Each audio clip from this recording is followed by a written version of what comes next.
Hi, YouTube. I just wanted to talk to you about how I overcome things that are what helps me is like, okay, so after I got like sabotaged, it's like, okay, here's something I cannot prove, and I'm just giving you like tactics people use. I don't know if this occurs in your life or what you're going through. I'm just documenting what I'm going through and just talking to people and saying hello and um but Doug's hard of hearing, and he'll put like a cup of coffee or tea or whatever in the microwave and leave it there beeping. So in the same tone and the same frequency, I'll say something under my breath and he will hear me. And that's how and then I hear, well, I can't hear it, is what he said. And I'm thinking, yeah, but you put it in there, and that buzzer was going to go off to wake me up. And that happens. That's been happening lately more often than not. It's weird. And like I say, I can't prove it or turn a light on knowing, closer to my room, knowing that it's probably going to bother me. And this is after he was able to sleep during the day when I normally don't sleep during the day. So, just I exercise, I make sure I eat at relatively the same time every day. I don't vary from that at all because these are two ways that I can keep myself healthy and as happy as I can in this or any given situation. Two things that I can control in my life is my diet, the time of day I eat, and exercising. So I guess like three things, that help me. And self talk, like drowning out. Like if somebody were to tell you that you're useless or stupid or whatever, to drown those words out and know that you have like friends that care about you and people in your life that would never demean you like that, and just gather those good thoughts from those people or people that you might know that are going through similar things. It's like, for instance, like one guy's mom is beyond what they would call a dead mother. I can't prove, like, I think in a lot of parents, it's not even so much that they're neglectful, they actually play a hand with their thoughts projected to say if one parent's abusive and the other one sort of just stands there, the one that's standing there, I've found, is orchestrating the whole thing, like responsible. They seem to be quiet, and it seems like they really don't know what's going on. But what if they're the perpetrator? What if they're the orchestrator of the chaos or the evil? And that's kind of what I was getting at, like,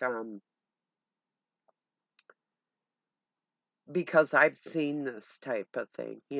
That's when I say like thought projection, you know, um,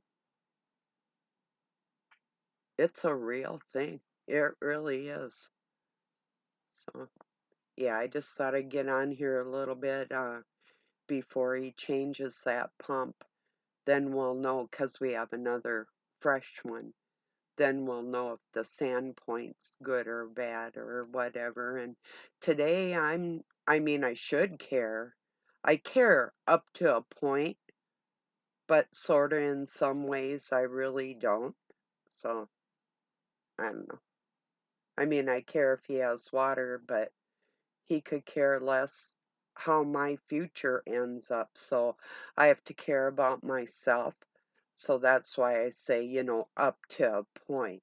Because at this point, when somebody's doing more harm to my health than they are benefiting me, I have to think of myself.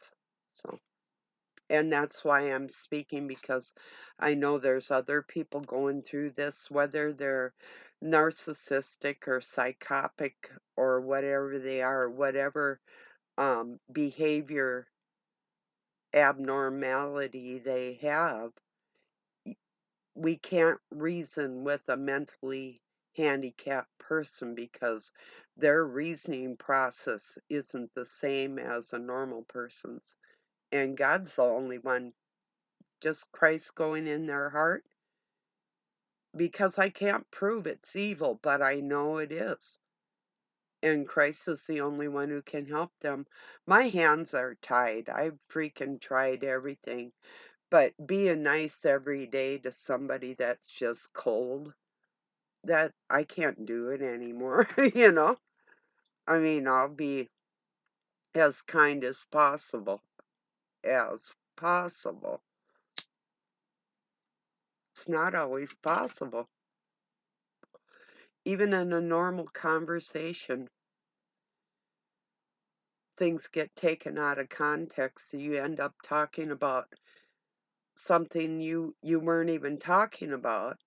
The subject gets changed, and somehow there's some kind of conflict where there wasn't any with a normal person. I mean, I had friends for decades and never came across those type of conflicts that couldn't be worked out. And this isn't just like once a month or once a year. It's like I saw um Dr. Phil had a name of a video. Are you a fault finder? Not typically, no. Why? Are you? That was my first response. But no, to me, I don't know if that was pointed towards people like me that are out here expressing their feelings towards some kind of psychotic behavior that's happening to them. But don't let that deter you if you have a story to tell about something that's going on in your life, and um, the people in your life don't seem to care. By all means, talk about it, because there's ones like me out here. We care. And not only that, we believe you because we're going through it ourselves. We know, you know. So God's the only one that can help these people, but, you know. Oh,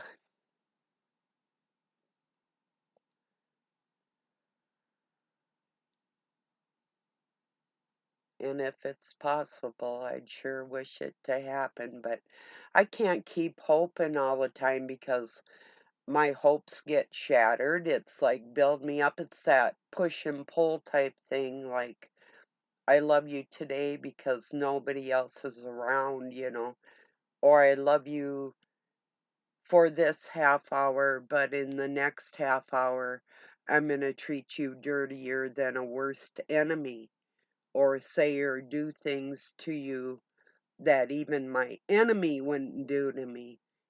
So yeah, it's weird, very weird. So yeah,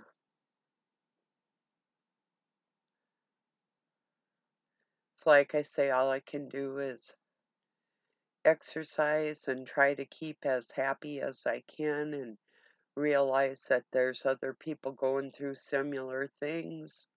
So, I mean, it doesn't help to know that. That's pretty sickening, you know. But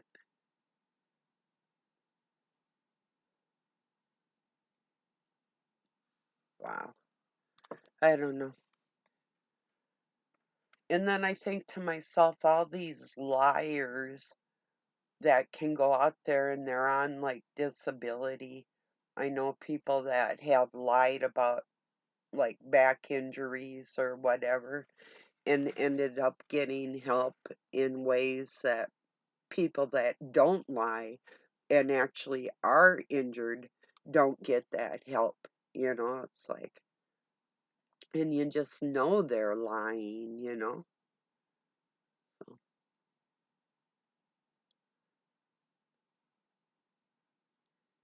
but you can't prove it. But, you know, okay, like, too, a lot of the times I think they go and get an attorney or they have some kind of pull. Something's up because these are like able-bodied people able to work. I might be able to do like a part-time thing if I get away from the nonsense and I can have my own energy for myself. That might be a different thing, like maybe not standing on my broken foot all day, but that's why I keep trying, like out here, maybe something is going to break through or happen for me. It's just, but I guarantee you, even if you were young and healthy, would not be able to do the decades of nonsense that Satan's put in my life around me. And a lot of people don't believe in a God or a Satan, but I know those good or bad forces do play a role on this planet, and they work through the children of disobedience towards us, at us, you know. So,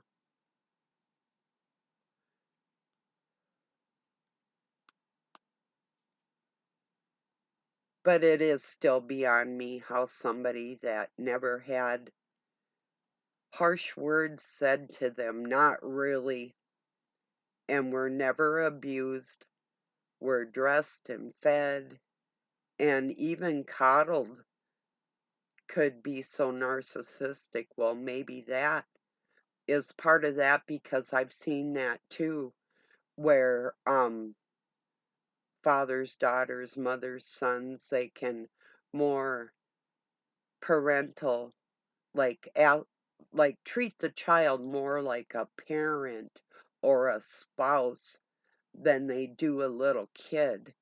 And then that kid grows up to be maladjusted because of that.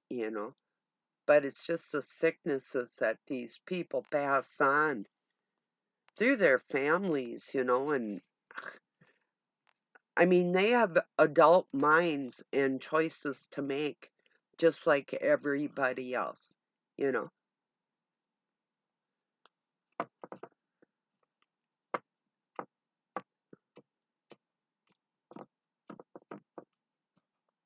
Like in the past, I've suffered with depression, so they called it. I call it severe sadness, that I have to psych myself out, you know, like something's always going to work out for the best.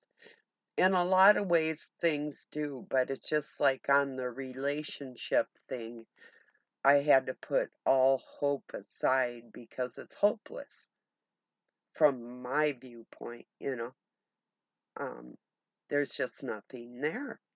Not on my point. I had to shut that off because um it kept getting stomped on. You can't tell somebody like I love you and hear like and then after about 20 years of that getting grunted at, then all of a sudden they're the ones saying I love you and I'm like, no, I don't believe it. Oh, it's just like when somebody left me a message on my private messenger.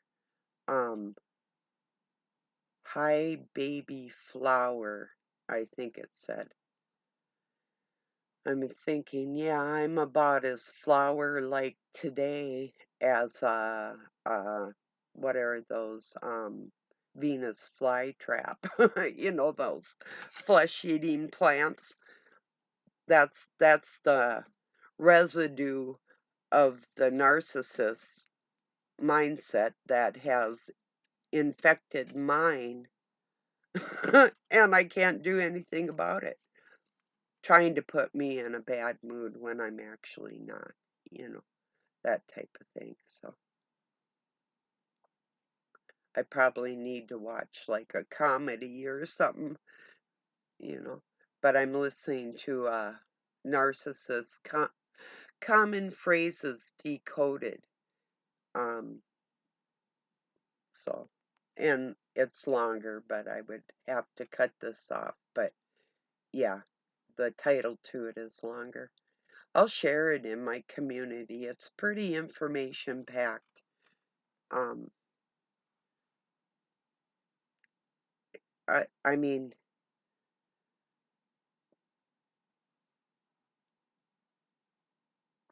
just the deceiving nature of the whole thing. It's just to try and drag another human being down.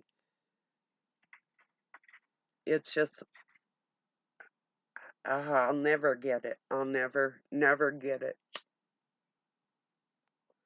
I'll never understand it. And I'm done trying to build anybody with a narcissistic nature or psychopathy or any of that. I'm done trying to reach them like that. Um, I can still show love and compassion, but in that keeping that mindset helps me not get as angry, but there's still anger in there, you know. It's almost impossible when I'm tired and sabotaged not to have a physical or even emotional reaction myself, you know. I just can't always do it, you know. So this is one of them days where I'm really struggling. It's been like it's always really weird around me. Not around me, but around Doug. It's always really weird. So,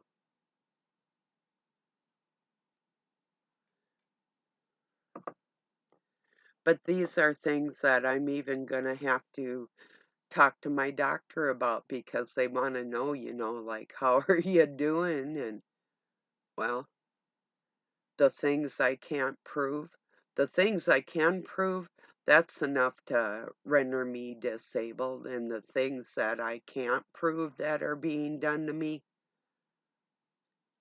is life threatening.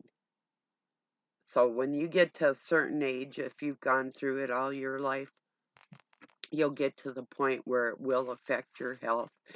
Even when you're younger, it affects your health. You will either lose weight or gain weight, or your health will take a hit one way or another from the sadness or just the wonderment of it all. And I don't mean that in a good way. I mean wonderment like, what the is going on here type of wonderment, like, this just is not, this isn't natural. No, it's not. It's called evil and its intent, you know?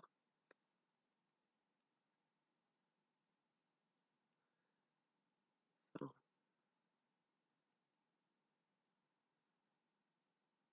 so I'm bound and determined no matter what, I'm going to expect getting woke up or whatever other weird things are going to be coming my way to try and make it so I can't go in and see that doctor. And I do expect things to happen.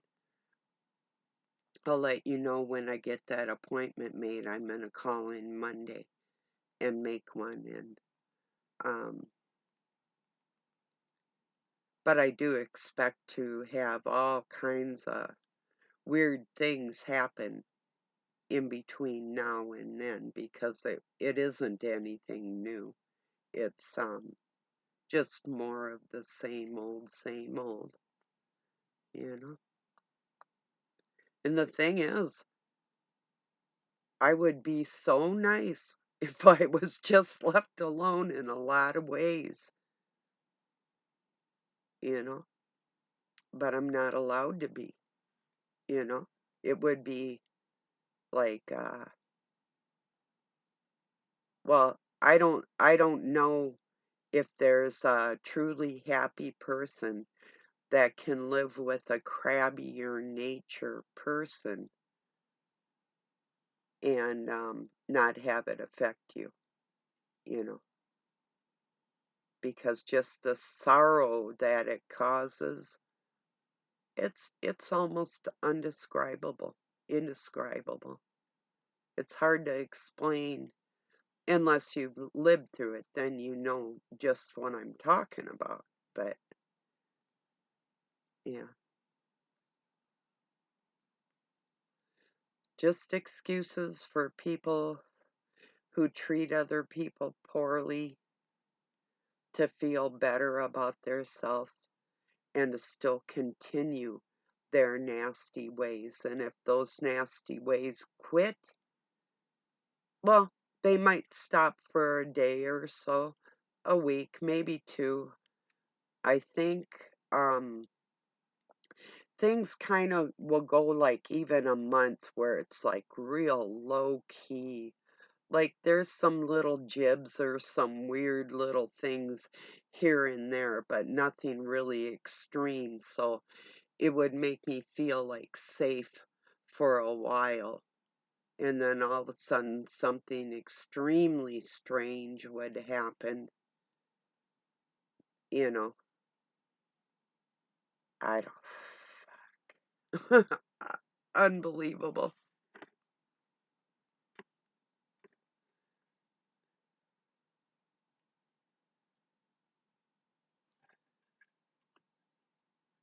I might be able to take that microwave apart and take that wire off that beeper. There's an idea. Wouldn't that freak him out? Then he'd think he'd be keeping me awake beeping that thing and it wouldn't beep. Well, yeah, he really wouldn't hear it then.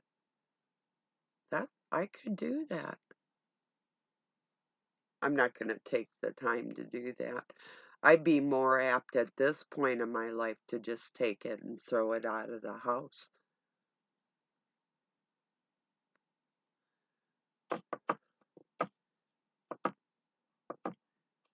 You use it right or lose it. I'm just kidding. I probably won't, but I might. I took a bunch of stuff out one time and just started a bonfire. The first time my sons betrayed me, Doug was betraying me, everybody. So I took like things I had bought, like dressers and rocker and some other things, and I just started a bonfire because I felt like it. One other time I think they were like 22 and 18 or something like that. And I was working a menial job like at McDonald's or some stupid thing and to feed them and came home and like the dishes weren't done and then they had the audacity to ask me where a big spoon was in a bowl or a pan or something like that. I can't remember what it was.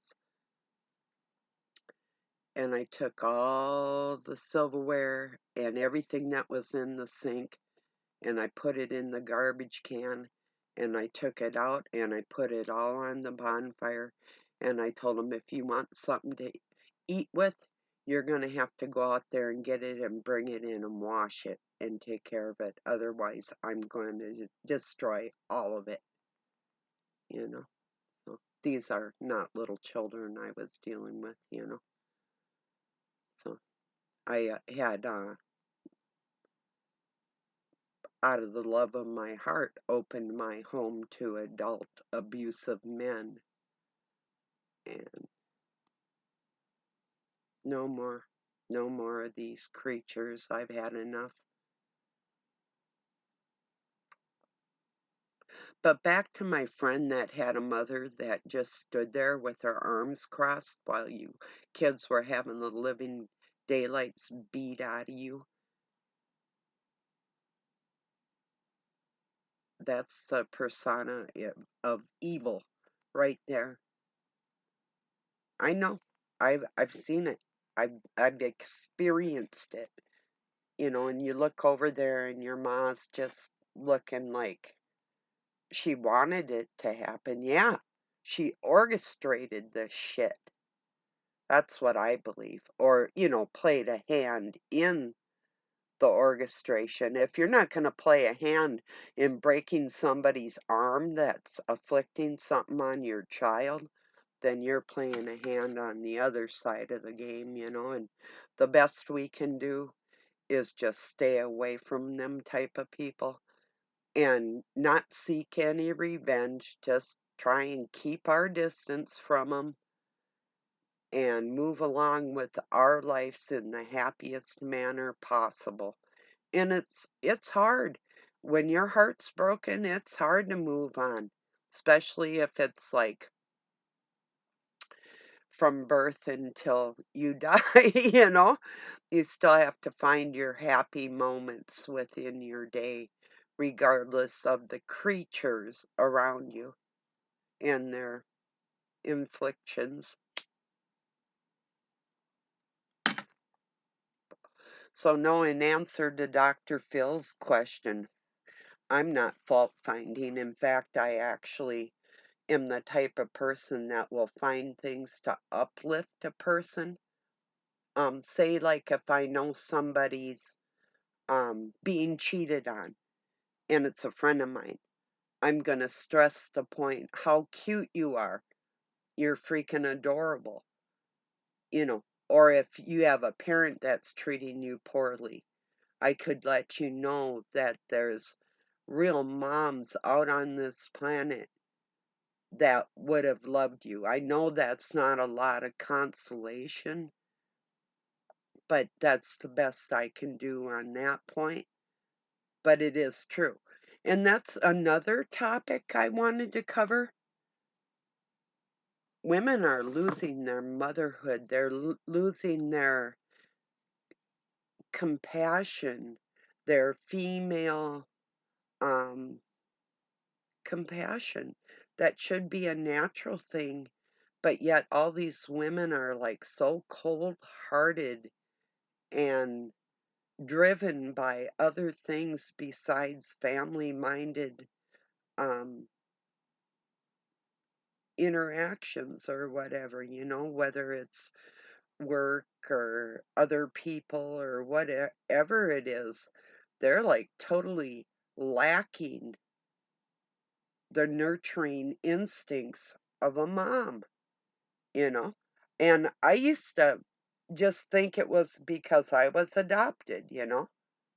Because if you have a neglectful mother, they're not going to feed you like they should. They're not going to cover you when you're cold.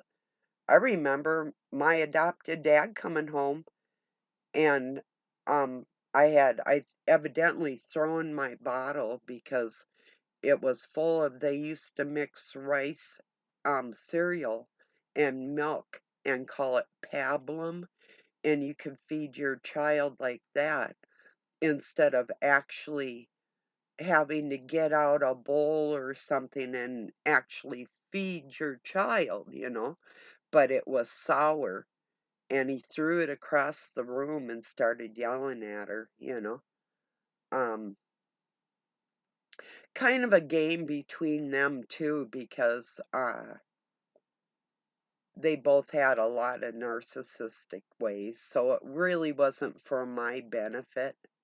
I mean, it did benefit me, but that wasn't the reason why he was acting like that. It's because that's the way he acted about a lot of things. So it wasn't just like a temper tantrum for my behalf or anything like that. So, yeah.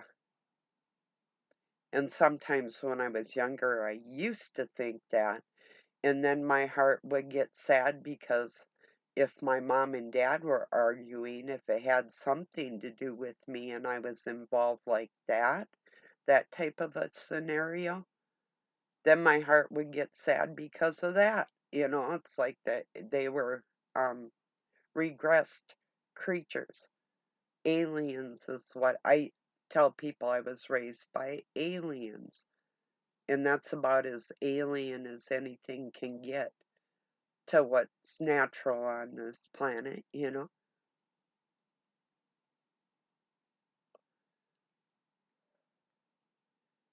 So don't forget, if you're going through hell, whether it was your parents or your loved ones or brothers, sisters, whoever,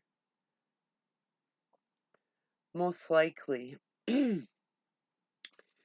you're a precious human being and they know that and they don't feel that same way about themselves. And so they're treating you like that for that reason.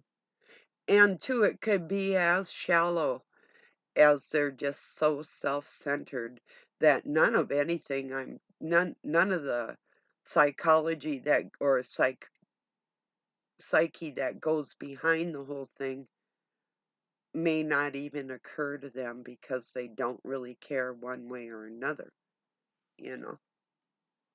But what I'm saying is you can't trust these type of people with your heart and your soul. Don't do it. Can pray for God to go in there, but and hope, but that's really all you can do. No talking or no amount of love is going to change anything in these people. You know, it just doesn't.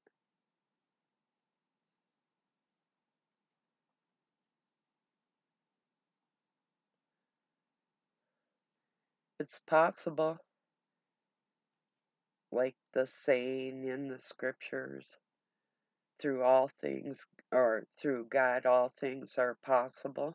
Well, yeah, it would be a miracle. Just that we're all gonna know if that miracle ever happens, if we have like a psycho mother and she ever starts not being psychotic, we're gonna be the first ones that are aware of that, you know.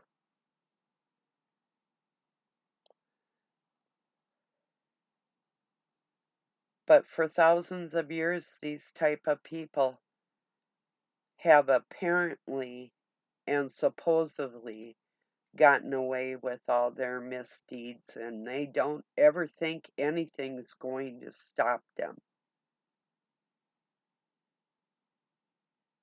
Well, I think different. I think something will. I hope I live to see it. Good or bad, whatever way will stop these creatures, you know.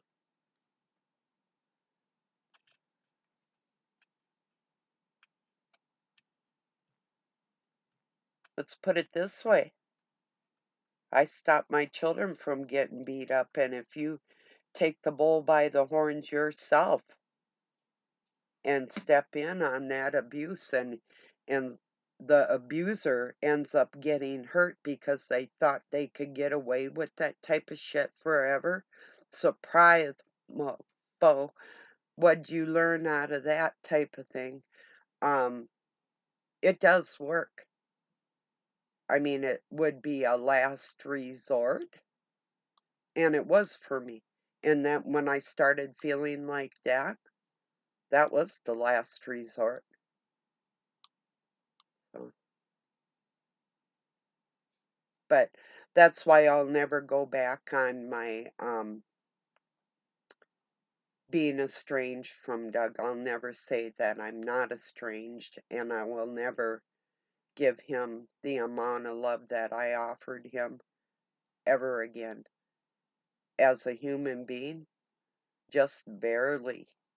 Maybe a little more than most people because I'm in close proximity, but I could easily move out and not look back in that respect. I think he knows that too, you know, because he wouldn't be the first person that I've left behind because they did not want to grow.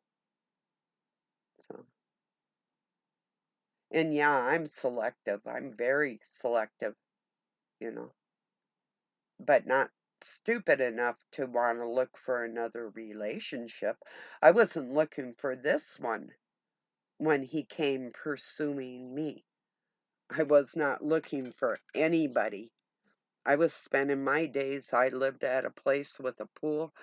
I was spending my days out by the pool when I got home from work, and you know, things were okay in that respect. Yeah, I was alone and I wanted companionship, but I'll never make that mistake again. You know,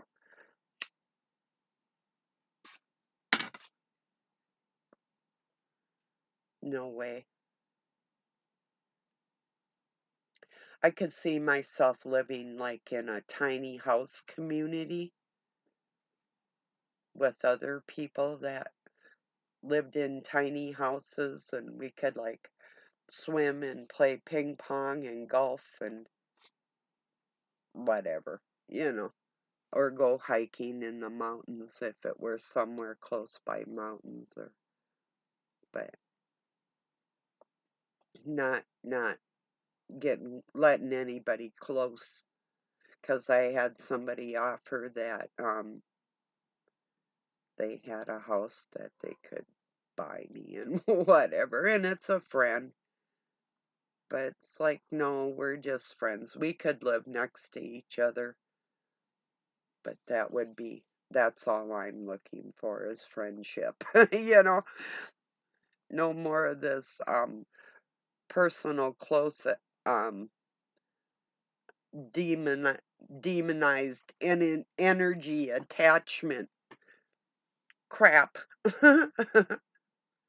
I don't need your demons. No, thank you.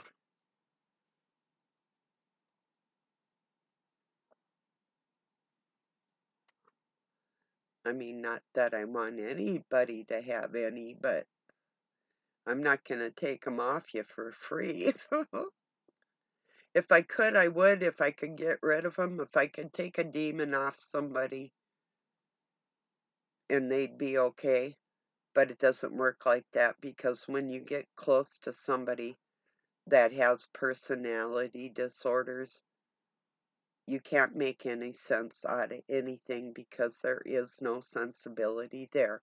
All we can do is watch what they do, watch their actions, because you can't believe what they say, you know, especially when they're being negative or abusive like that, or sabotaging, or all that stuff. You have to just watch what they're doing and don't listen to them, especially if it's that negative flow of like, or it will pretend to be happy a little bit and then throw in that twinge of nasty stuff. So it's like, yeah.